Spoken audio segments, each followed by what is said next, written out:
Mm-hmm. All right. Cool, guys. This is awesome. Ready? Is this going okay? Yeah, I feel like I should be taking notes, not on the content of the cuts, but on the content of the conversation. I'm gonna listen back to this podcast episode. This is awesome. Welcome to the What's Your Baseline podcast. In this show, we talk about our experiences and lessons learned in enterprise architecture and business process management. What's Your Baseline is designed to be for everyone. Newbies who are just getting started with these topics, organizations who want to improve their EA and BPM groups and the value they get from it, as well as practitioners who want to get a different perspective and care about the discipline. Each episode will tackle different key topics, providing context, background, best practices, and stories from the road, inviting you to learn from our challenges and successes, and demonstrating key tools to help you set up your practice and get the most out of it. I'm your host, Roland Wolt, and I'm joined today by my co-host, JM Erlinson. Hey, JM. Typically, I ask you how you're doing. This time, for a special occasion, I have another opening for you, JM. Do you? Yes, I do. You're looking old today. You're looking 50 episodes old. How about that? Congratulations! Yay. Oh my goodness, I can't believe it. When we started this thing a couple of years ago, I thought to myself, I'll be really lucky if we make it past 20. They always say the first 5 are with the gumption and excitement of something new, and then the next 15 are a slog. And we are at 50 episodes, my friend. I am so thankful that we got here, and we were so excited to get more this season. And What's Your Baseline? Congratulations to you. How are you doing? How are you feeling about 50 episodes? I'm absolutely doing well. And by the way, and I had the same concerns, by the way, but the big thing that I was thinking is like, okay, we do a handful of episodes, but how do we sustain this? And I could not have found a better guest for the show today than Anthony, who we have on the show, to talk about sustainability. I think he doesn't talk about podcast sustainability, but we're not that critical here. So welcome, Anthony, to our little show here. Well, hello. I'm very glad to be here. And congratulations on 50 episodes. Thank you. So we're starting with this episode, our 5th season, which is, I think, also impressive on being still alive, anyways, we can talk about that a little bit later, how many podcasts die before the 10th episode or before the first year. So we made it. But we also want to know how to continue on. And we also want to talk about that. The sustainability has been on my hit list for a couple of seasons now. And I know it's a huge hot button issue, a huge hot topic. There's a lot of political action going on right now around climate and sustainability and that component of things. The whole topic of ESG, which I think we're going to delve into today, is a big one for corporations to establish and maintain reputation and brand integrity. And there's lots of things to go through. And we haven't really talked at all about it. So, Anthony, before we get into this whole shebang, because there's going to be a lot of the shebang is going to be big. But before we get into there, we want to know a little bit more about you. So tell us about yourself. Who are you? Where are you based out of? What do you do? And what got you into this practice of sustainability? Where did you come from and how did you get here? So my sustainability journey actually started when I started in international travel. I was in an exchange program back to the Soviet Union in 1989. I was a sophomore in college, and my father was concerned that I was not taking university seriously enough. So he was like, okay, you're taking Russian language in school. Do you want to go on this exchange program? And I took him up on it through the University of Arizona. And that started my addiction to everything international. Absolutely incredible. 3 months. There was a group of 54 of us, ranging in ages from 16 to 75. And this was kind of a reality TV before reality TV existed. So we were actually in the Soviet Union. So that was incredible. And that was my first step into sustainability in this longer journey. After that, I did an exchange program in 1994 and went back to Russia. I was an intern at Pricewaterhouse in the Moscow office. And then after that, I went and got my master's at Thunderbird out in Phoenix, Arizona. As soon as I graduated from there, I went back to PwC in 1996. I was there for 5 years. Then the financial crisis hit. I don't know how many people know about this. 1998, 1999, it was pretty rough in Russia. All the foreigners basically went home. But my journey in Russia was not over yet. And this is where the sustainability part starts. There was a smaller American firm that worked to commercialize former Soviet technologies. We worked with an organization called the ISTC, which is International Science and Technology Center. Their goal was to help Russian scientists that possessed nuclear secrets find new jobs. They worked closely with Vice President Gore. He did a tremendous amount of stuff during this time period in the area of nuclear nonproliferation. And so this is really incredibly important work. So this was my first taste in alternative energy technologies, because there were many, many of them at these former Soviet, former Soviet scientists and at these institutions. Personal reasons brought me back to the States in 2004. Then I moved back over I wasn't done with Europe yet, so I moved to the UK, started working for a company called Computer Sciences Corporation. That's where I started working in sustainability as my day job. I worked there for several years. It's a huge company that most people haven't even heard of, and actually it got bought out, so it doesn't even exist anymore. But it had 60,000 people working worldwide. They provided IT services like the servers, desktops, and everything that goes with that. They were greening their own company at this time, 2006. It was a very big deal in the UK at that time to start greening your company. And they were starting to offer green services to their customers. Green IT isn't talked about much in North America, but it's super important. It takes a lot of energy and power to power all of our devices nowadays. And you have cloud storage, you have search engines. It all takes tons of energy. But another aspect is the ability to save energy through using IT in the form of like smart buildings, smart devices, running things more efficiently, and the list goes on and on and on. So you're leveraging the IT technology. In 2010, family issues brought me back to the States again. And that's when I started my company called Caelus Consulting. The primary focus of Caelus was to answer the question that I heard the most as a consultant is, what do we do? How do we start in sustainability? What do we do next? Started the company by creating a comprehensive audit that became more automated through very complicated Excel files after it had been around for a couple of years. And 2 years ago, we created CurrentState Online, which took everything up into the cloud.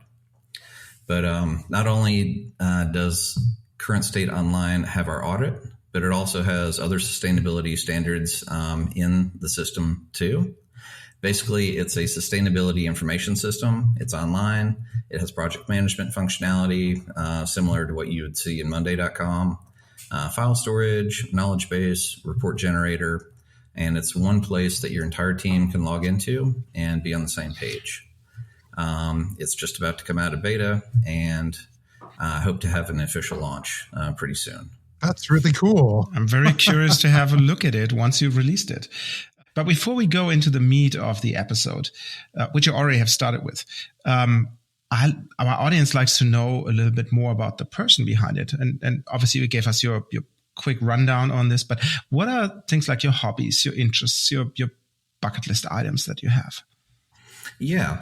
Some of my favorite things in the world are linguistics and visiting different cultures, like complete cultural immersion, not going to someplace as just a tourist, but learning the language and feeling it from the bottom up, the culture from the bottom up. Yeah. But I've loved linguistics for as long as I can remember. I started taking Russian language, and I was kind of hooked from that because I wasn't very good at it. And that was a little bit of fire too. It was like I found something I really wasn't very good at. And so I wanted to get better. And then during during university, I took Arabic, I took German. Ich habe 2 Jahre Deutsch gelernt. Wunderbar. That's about all I remember. Ich alles vergessen habe. But yeah, so I really love linguistics. I didn't find out until I was 35 that I was dyslexic. Now I understand why it's so difficult for me. But I think I'm just drawn to the challenges. But also the whole Soviet Union, being in a culture, being in a country where you're not supposed to go, or there are some place that we don't know that, back in the late 80s, we didn't know much about the Soviet Union, really. We just knew that it was a great threat, that they could take us out at any moment. We could take them out at any moment. They were evil. They were bad. They were against us. But there's a part of me that was like, they're human just like we are. So, I mean, that was kind of the draw. Yeah, I definitely can relate to this. So as a German moving to the US almost 16 years ago, I know the culture shock, and now I see it with my boys.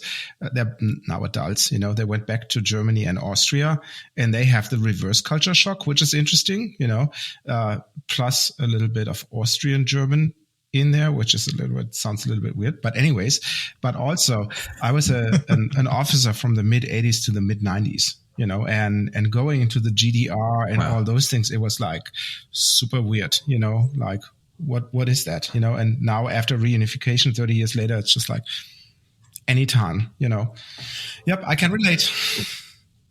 Would you agree that the reverse culture shock is actually, I found that to be more intense than the initial culture shock? Because I think you're kind of more prepared. When I came back to the States for different stints, I really kind of struggled with that more. So I haven't moved back, but and the boys, they were 5 and 7 when we moved to the US. So they had that idealistic thing of what kids have. They visit their grandmother in Cologne,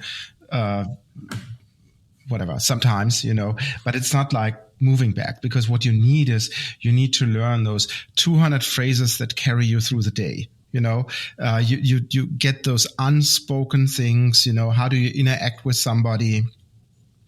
Whatever, when you say thank you and when you don't, these type of things, you just learn it when you're, like you said, immersed into the situation.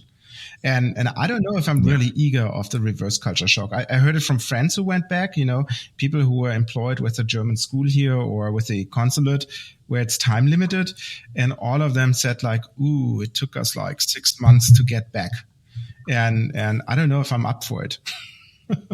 Once you've made that jump, I think anybody who's lived overseas for 6 months or greater, you're no longer a member of the society that you left, because it's never going to be the same, and you're never going to be a member of fully of the society that you go into. So you become kind of an internationalist. Yeah, and what I also noticed, a lot of people who hopped on that expat career, if you will, they continue with that, oh, I don't care where I am, send me to Singapore, send me to the Middle East, whatever, and they just don't want to go back. And from what I read is, well, some organizations just forget those guys, they advertise it as, oh yeah, this is a big career change for you and it's beneficial for your career, blah, blah, blah. And then you hop on a plane and you're gone and nobody at home cares about you. And then you come back and say, oh, look what I did. And they say, huh, who are you? So that's a really weird scenario. You can also find a place that has a culture very similar to yours. I'm based in Canada and I lived in Australia for a little while. And I got to tell you, very little culture shock. I mean, sure, the animals and the whole place is designed sort of to kill you. There's a lot of very dangerous things that you might just come across, and people are very casual about that. But I was like, okay, cool. It's just more nice people who are willing to sort of show you your way, instead of, saying A, they say different things at the end of the sentences, but the temperament's very similar. So I like that idea.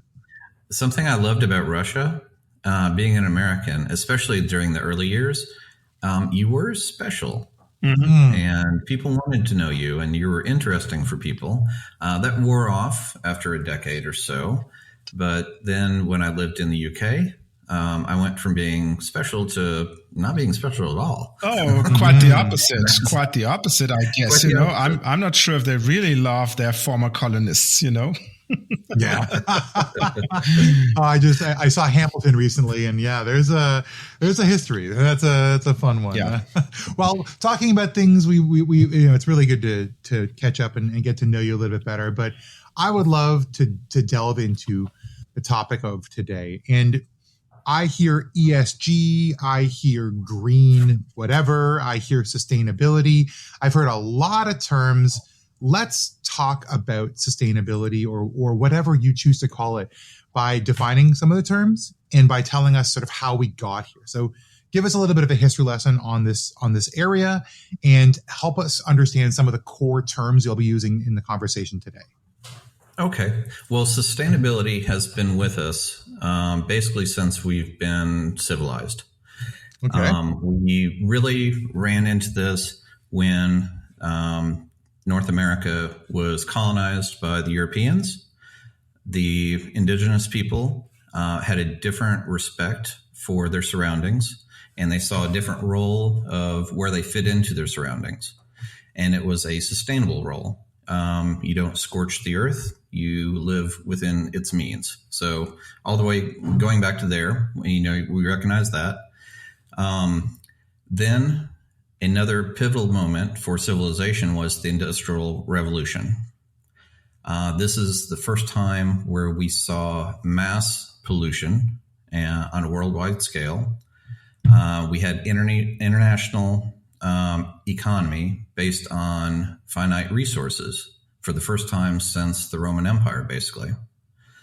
So people had to start looking at things a little differently, that our economy is based on things that are going to run out eventually. So I think that's kind of the spark of the modern sustainability movement.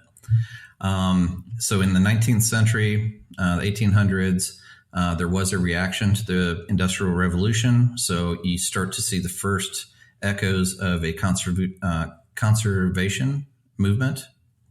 And that was when we started establishing our national parks and just basically just having an understanding of our surroundings a little bit more.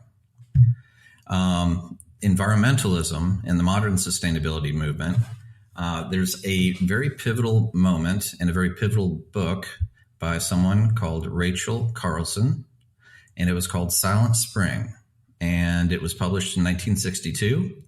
And this book covered the adverse effects of synthetic chemicals on the environment. So we had been in an industrial revolution for quite a while, and we were starting to go into the plastics revolution, and it was becoming much more chemically based. This was really a landmark book that really brought that topic out and brought it front and center, and it gets a lot of recognition as being kind of a watershed moment. Another moment that really was quite significant was when the Cuyahoga River in the United States caught on fire. So this book comes out, that book came out in 1962. The river caught on fire in 1969. And it wasn't the first time that river had caught on fire, but it gave people a really good visual of, is this the world that we want to live in? And this is what we're creating. This is the byproduct of the way that we are living our lives. So those were a couple watershed moments. And if you were around during that time period in the 70s, you might remember those commercials with Native American, and he was crying, and there were big efforts to beautify and to take care of litter and just to live differently in the 70s.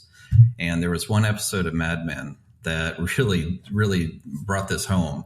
I don't know if you guys remember this episode, but it was where they had the picnic on the side of the road, and they're both sitting there, and they had all the garbage and everything out there, and it was all on a big tablecloth. And at the end of the episode, there was a trash can actually right next to where they were sitting. At the end of the episode, they just picked up the tablecloth and just dropped it in the air. All the trash went everywhere. I remember that. It was just a completely different time period and different way of thinking. So now we're starting to get into the modern era, and we're getting into corporations responding to this. The United Nations was really pivotal, and they created something called sustainable development. and they put out a report called the Brundtland Commission.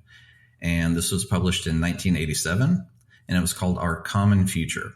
So this was pretty much the rise of the term and the movement for sustainable development. And basically, this is just staying in our guardrails of, not running out of finite materials and just having a consciousness of this. Then we go into the era of summits and international agreements. We're still in this era. One of the most significant one was the Earth Summit in Rio de Janeiro, and this took place in 1992. Since that time, we've had the Paris Agreement, and I'm sure there will be more agreements in the future, but they're becoming more and more important. They're becoming more specific in the prescriptions that they are putting forward. So that's not going to stop. Corporate sustainability and social responsibility, as we know it now, it started pretty much in the 90s. And there was a very important book, and it was more of a report, actually. It's called the Stern Review on the Economics of Climate Change. It's a 700-page report, and it was released for the government of the United Kingdom, and this was in 2006. This was when I was just starting my job at CSC, and I was just getting into sustainability. This was absolutely required reading. It was by Nicholas Stern, and he was the chair of Grantham Research Institute on Climate Change and the Environment at the London School of Economics. And this is really a game changer with respect to business and sustainability. Mm-hmm. This report, it was a map of how we get from a carbon-based society to a non-carbon-based society. It was very detailed. It showed that it could be done. It was just the will and the legislation needed to be in place. And along the way, not only could it be done, but it can be done and you could still make a profit. So this was a very important report and a very important moment, a map for businesses, how to get from point A to point B, and point B being a non-carbon business environment. Yeah, I found that very interesting. But when I look at it and look at the different countries that are involved, there's obviously an unequal distribution of people accepting these findings and those recommendations and all that stuff. So when I think about it, in Germany, for example, the Greens started somewhere in the early 80s, and they went through some growing pains and fundamentalists versus realpolitiker, and all that stuff. But they have been in government since the late 80s on the state level, and then obviously in the late 90s on the federal level, while here in the US, for example, they are not even in a rounding error, when you see them on the poll. And I'm curious what your opinion on that is, why we have that unequal distribution of awareness and thereby also then institutions and laws and all that type of stuff. Yeah, this is very important because when I was in the UK in 2005, sustainability was extremely important. And there were risks, business risks associated with sustainability. It was reputation risk. There was compliance risk because both the UK government and the EU were passing legislation that had actual financial ramifications and consequences for companies if they weren't in compliance. Mm-hmm. That led to financial risk. So if you're not being in compliance, you can be fined. So those three major risk factors were active in 2005, 2006. In North America, we had nothing like that. There was absolutely no risks associated with sustainability. The way that, and that situation continued in Europe, and it's been that way ever since, and it's only gotten more intense. The only way that North America got sustainability during this time period were the multinational companies like Unilever, like what are some other companies? Nestle. Mm-hmm. When they would come to the United States, they were not going to lower their standards just because they were working in North America or the United States. And why should they? Yeah. So the way that sustainability was brought to the United States was through the supply chain. So the Unilevers and those big companies, they would require suppliers to meet minimum sustainability standards in the goods and the services that they provided. So that's how it kind of infused into the North American market. However, in the past 2 to 3 years, that situation has completely changed. The SEC 3 years ago announced that they were going to put forth new rules on climate risk disclosures that all public companies would have to put out there. Oh, so all of a sudden, in just in a second, American public companies were going to be exposed to investor risk, compliance risk, financial risk, and all of the other risks that the Europeans have been facing for 15 years. So one of the reasons why ESG and sustainability is so hot right now is because that has been a huge shift in the area of sustainability and how companies are responding to it. So now that the U.S. is included in these sort of like requirement generating bodies, then it opens up a lot of companies to new risk. I mean, the question is, corporations don't have to do anything unless they're regulated to, or there's a sufficient market pressure. There hasn't been market pressure as much in the U.S., or I guess you haven't seen the market pressure in the U.S. if you're not a multinational. So it's been regulation based, and now there's regulation, so everything has to change. Is that correct? That's correct. The rules have been under review, and they've been taking feedback. The SEC has. They were expected to come out the first quarter of this year, in 23. They have yet to come out. Now they're predicting they'll come out in the fall. But what is going to be released, these are actual rules by the SEC. So companies are scared. They might actually be forced to comply to new regulations.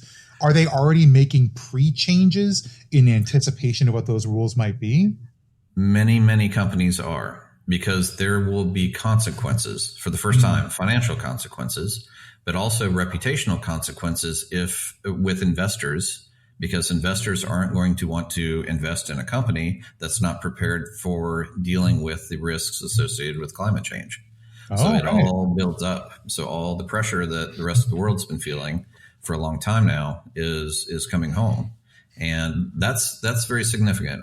No one knows the exact date that this is going to drop. As soon as that drops, it's a game changer. Yeah, that will be super interesting when you look at different industries. You know, if you're a bank, for example, that's not that close to you, I would say. But if you're a stock listed energy company, well, holy cow, you know, that challenges your business model, which is very interesting, you know? Yeah. Yeah. And if I'm thinking like right now, everybody does have a sustainability impact. Every company does operate and consume resources and cause potential risk that they have to address. I'm assuming some much more than others, but tell me about the organizations that you're seeing addressing this right now, or who are coming to talk to you. Or do they all come from a particular market sector, or are they more distributed? They come from all different sectors. Yeah.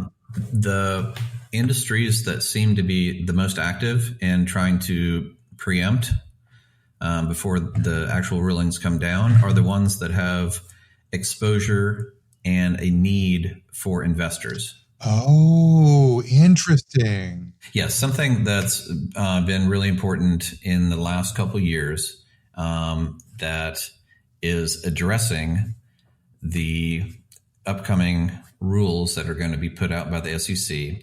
One of them is the Task Force on Climate-Related Financial Disclosures. And the acronym for this is TCFD.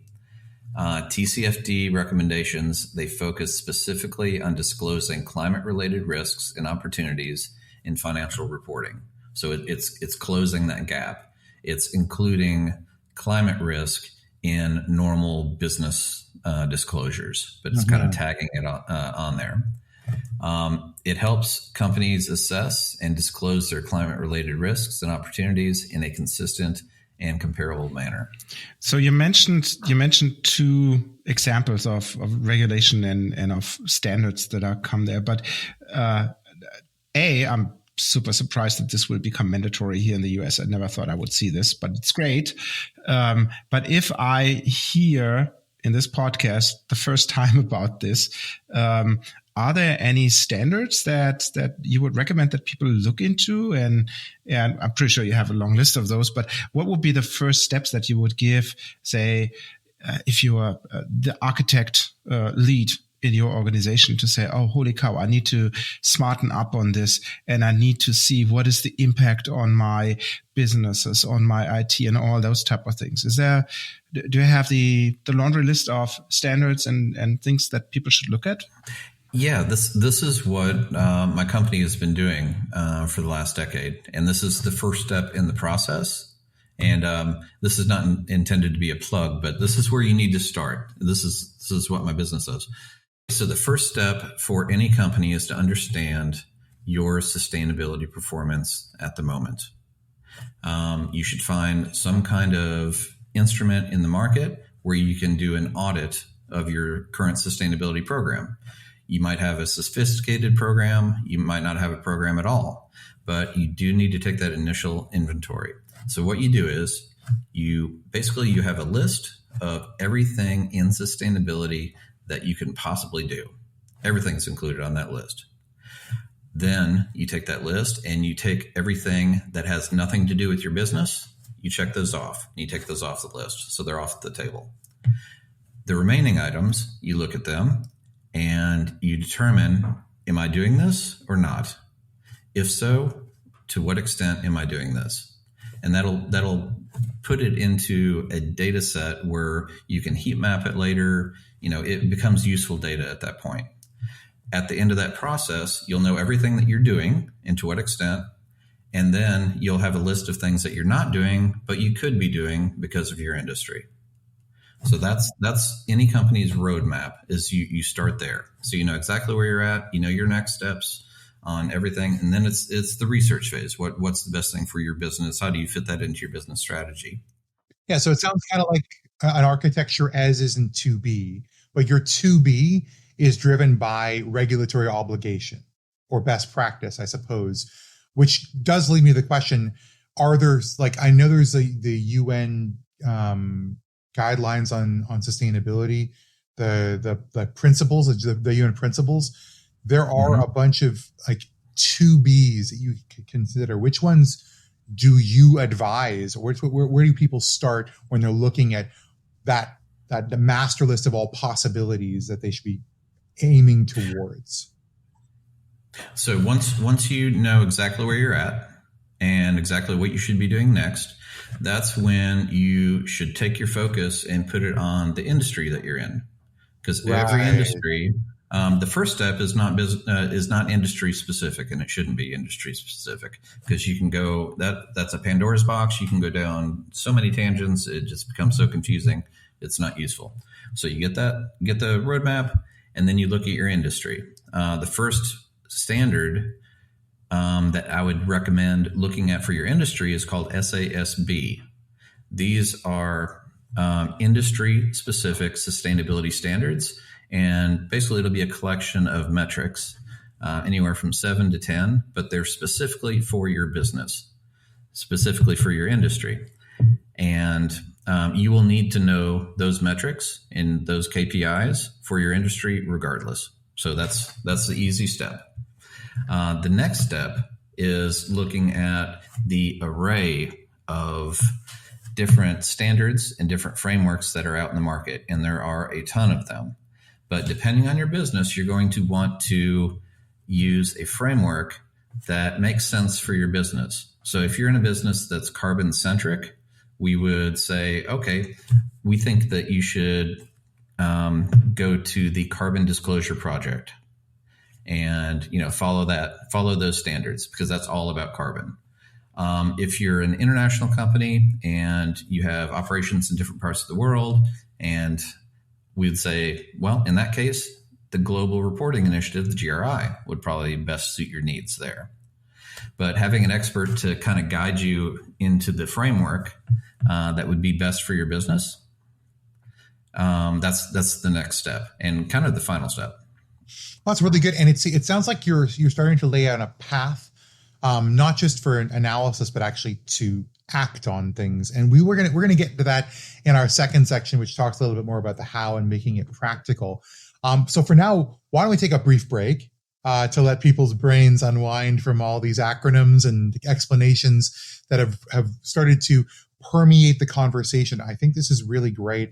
And if folks haven't had a chance to get a primer on sustainability, or maybe you're not working in it, man, Anthony, this is a really great way to get to sort of jump both feet into this and get thinking about sustainability at your organization, which leads to the question for people as we take a brief musical break, which is, how is your organization approaching or potentially not approaching the topic of sustainability as a strategic topic and with the tactics and activities that they're doing? What are you working on within that context or not? How is that working? So do you have clear directives? Do you understand what you need to do and why? And where do you see opportunities so far to improve on how you approach sustainability? We'll leave you for a moment and come back with our second section, the how. Love won't let you down, won't let you down. Yeah, hey, I need your love, won't let you down. Hey, I need your love, won't let you down, won't let you down. And welcome back. And this is an awesome conversation, Anthony, and thanks for sharing all your personal experience with that. But I'd like to switch the topic a little bit more towards a buzz term that some of our listeners might have heard called ESG, which stands for Environmental, Social, and Corporate Governance. And I'd be curious, what is your opinion on that, and how did you get into that topic? Because I know you have a little backstory on this topic. Yeah. ESG is quite the buzzword right now. And if you've been in sustainability, if you've been a sustainability consultant for 10 years or so, it kind of takes you back, because the key word, the key acronym that we lived with for 10 years that was so important was corporate and social responsibility, CSR. So what happened to CSR? Well, it's just kind of morphed into ESG. You never really hear about CSR. You might hear that a company puts out a CSR report. Some of them are, some companies are still calling them that. The first time that we hear ESG, which stands for Environmental, Social, and Governance, was around the year 2015. And that's when there was a movement by investors to set up a framework where climate-related risks could be defined and determine which disclosures made the most sense. This was a precursor to the SEC's actions a couple years later, where they propose rules on climate risk disclosures. Is this just an evolution of CSR? Like, is ESG the same thing rebranded? Like, tell me about what lessons were learned from how it was approached before, and how is it actually more beneficial, or how is it different with ESG? That's a very good question. ESG hijacked CSR. It did. CSR was fine by itself. Yeah. Now, the added element, ESG, is the governance component. And that was put in by investors. So in essence, ESG is more the investor's perspective, and it's a framework that provides investors with information that they need to know. And if you're a sustainability consultant, it kind of takes you back a little bit. I feel like, sustainability has been hijacked a little bit, and investors came in, they wrote their own, have their own buzzword, they wrote their own framework. But what they're doing is they're trying to extract the information that they need for investors. So this is very investor centric. This is information investors need. It's all about risk. It's all about opportunity. And so it's a little different than CSR. But it's been sold as if it's somehow the new wave of environmentalism in corporations. Yeah. That's the buzzy part of it. That's the buzzy part. ESG will go away eventually. CSR was replaced. ESG will be replaced. But something that's really important to realize is these are still just little subsections of the greater sustainability. That sustainability is everything. CSR, that was a little subsection of, just a part of the greater sustainability. ESG is real hot right now. It'll come, it'll go. TCFD is a very hot framework. It's already in the process of being replaced by larger frameworks. Interestingly, TCFD was never meant to be a permanent framework. It was a bridge to get to someplace else, but it was the bridge to introduce climate-related risk disclosures, which is really important. So when you're looking at like consulting and working with clients who are trying to understand the landscape, talking about how the principles of ESG, the approach of ESG, and the requirements or guidelines from TCFD interact with each other. Like what is there an overlap? Is it a just two different words for the same thing? Does one have regulatory obligations? What are the responsibilities of an organization to look at these, and how do they look at them differently?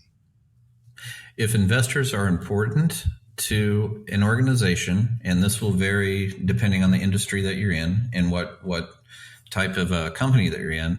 If investors are important, you will want to look into the TCFD and follow that framework. Now, the TCFD, it is a point of view. It's a way to display information to investors in the language that they understand it.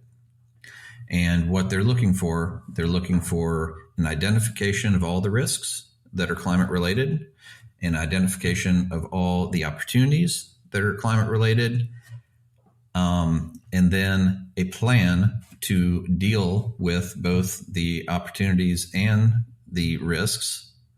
And then an analysis, it's called a scenario analysis, a deeper dive into what are the actual financial implications that can happen from these financial risks. And then at 1 degree change in temperature, and at 1.5, possibly 2.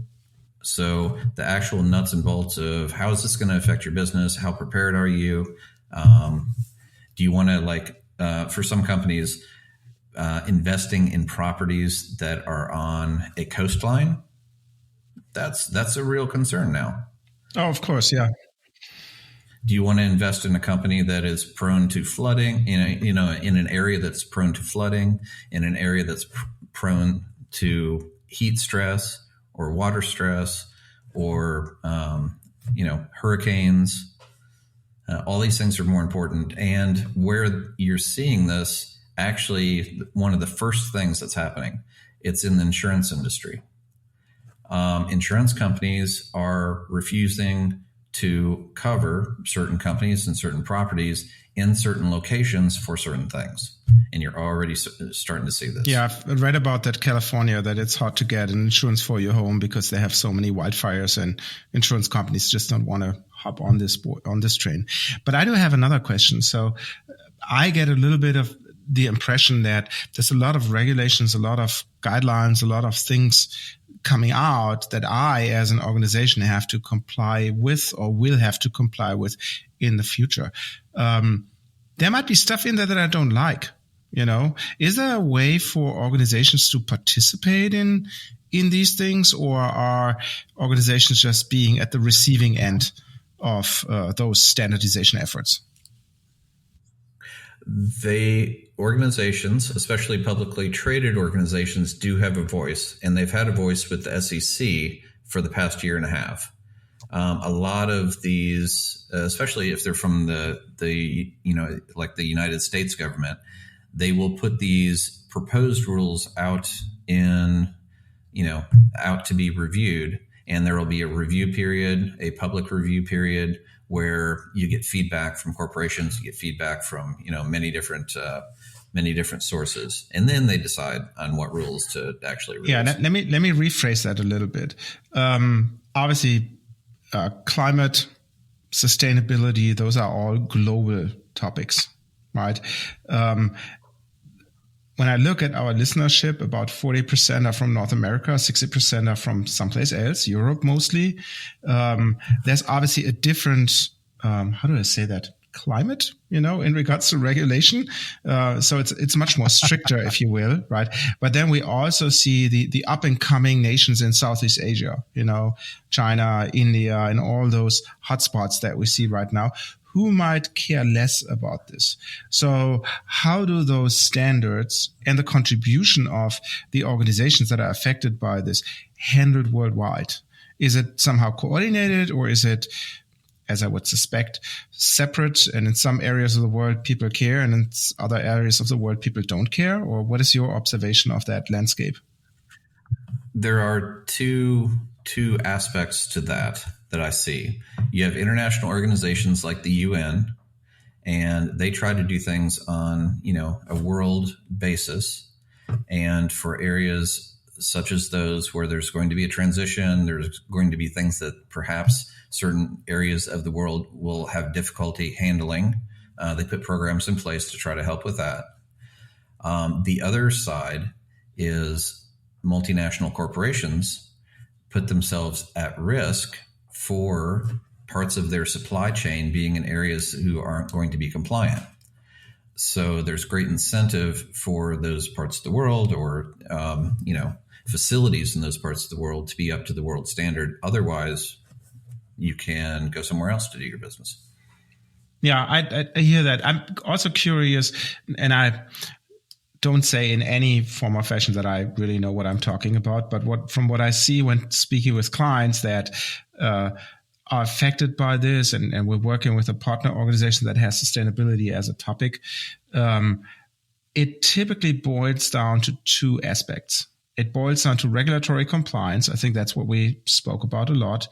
And it boils down to supply chain management. Is there, or are there other areas that you see either today or in the future that will become a similarly prominent focus like those two topics? The only other thing that comes to mind is the handling of waste and pollution, perhaps. I think the two that you mentioned are the most important. But there's going to be a larger focus on countries accepting, e-waste, dangerous waste, plastic waste. That's about the only thing else that comes to mind. I think the two that you mentioned are going to be the strongest from now on into the future.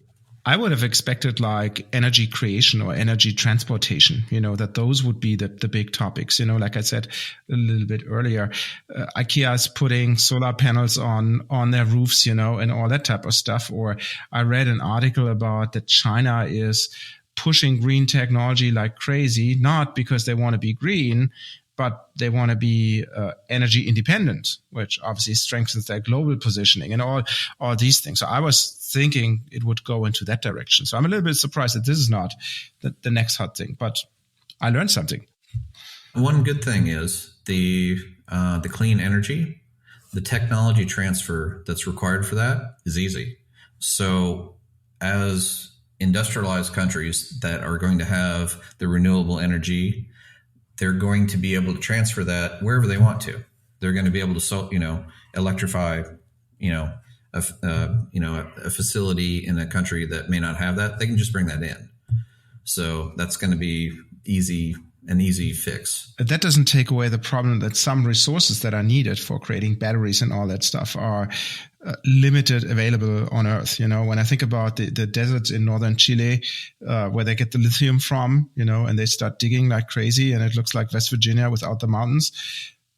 Oh, wait, that could be the same at some point in time. But anyways, so when I look at that, that's obviously an issue, because it's just a limited amount of resources. And what does that mean for those areas where you do the mining? So interesting topics. Yeah.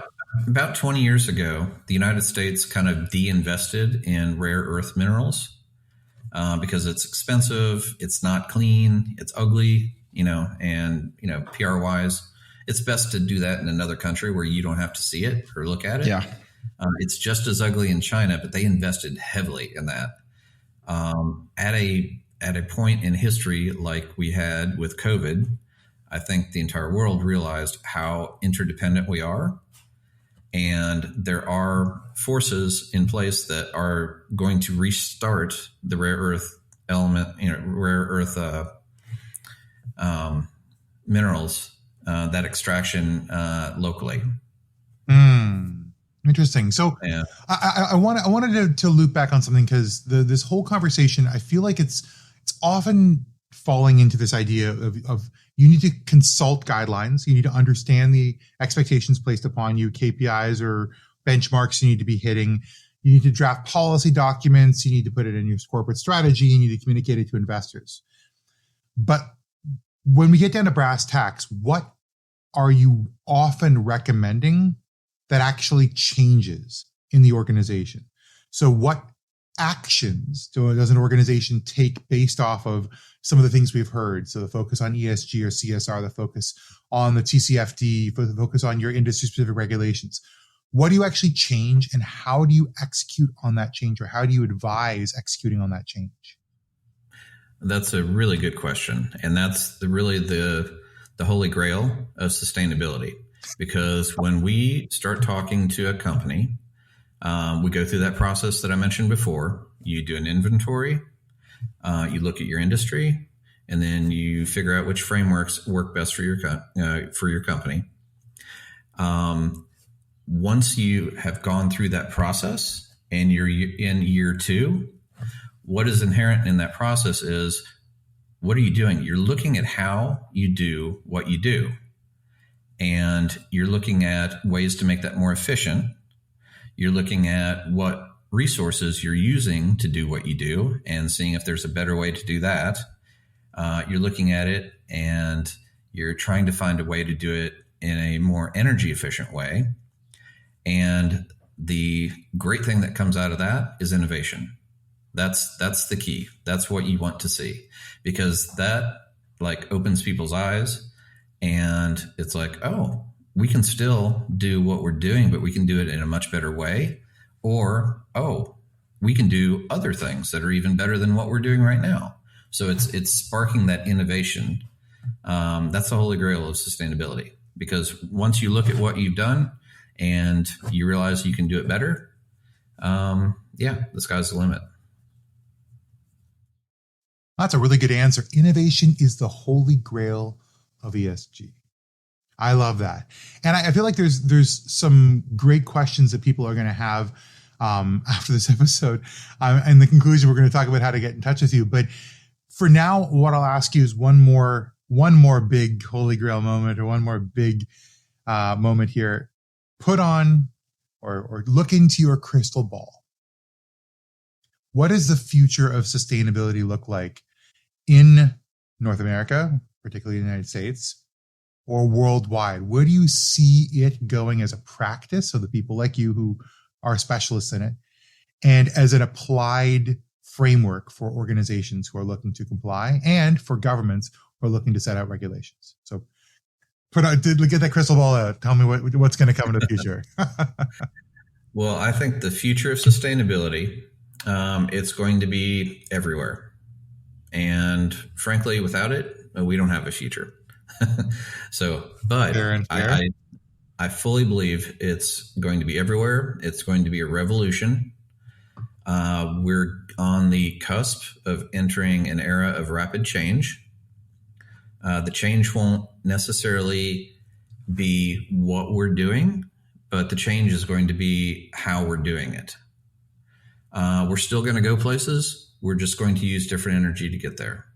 We're still going to eat food. It's just going to be farmed differently. Business are still going to make things and offer services.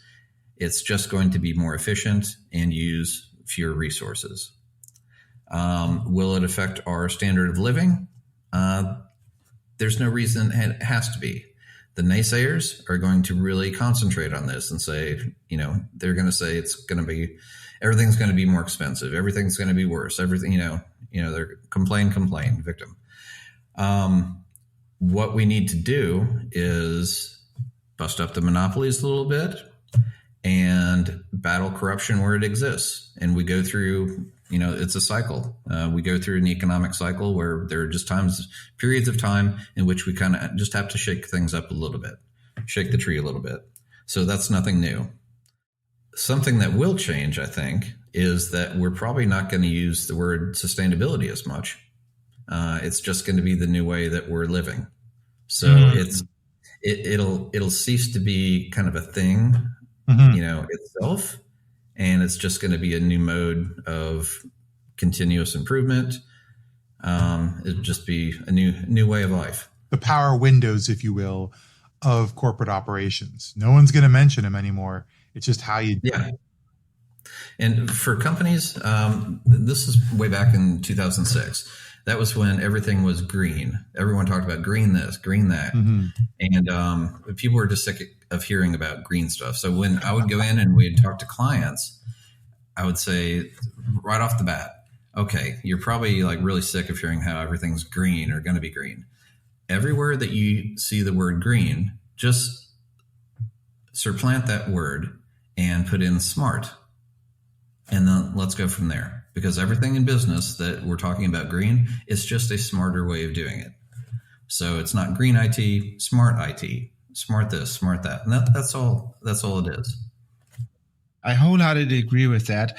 I'm just curious if there is a time urgency there. You mentioned the temperature rising and all those type of things, which I'm not sure what impact that has in regards to the speed of the organizational change. And we all know the hardest thing to change is the people, right? It's not the technology. It's not the process. It's the damn people who don't want to change. Do you have an opinion on that? I do. And I think what scientists were saying 10 years ago, I'll never forget it.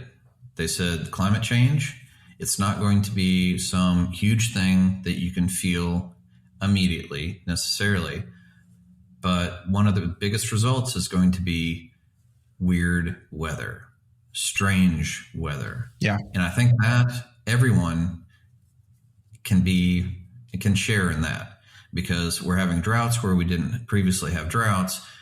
It doesn't just rain in Tulsa anymore. It pours. When it rains, it pours. And if it's not pouring, we're in drought. So weather has gotten weird, and I think everyone can feel this. So I think that can break through that barrier of, okay, well, this is weather, and then there's climate. They're different things, but one is related to the other. Well, I think that's an interesting point to sort of cap us off on. I'm convinced, obviously, that without sustainability, we don't have a future. That's just sort of par for the course for watching things happen.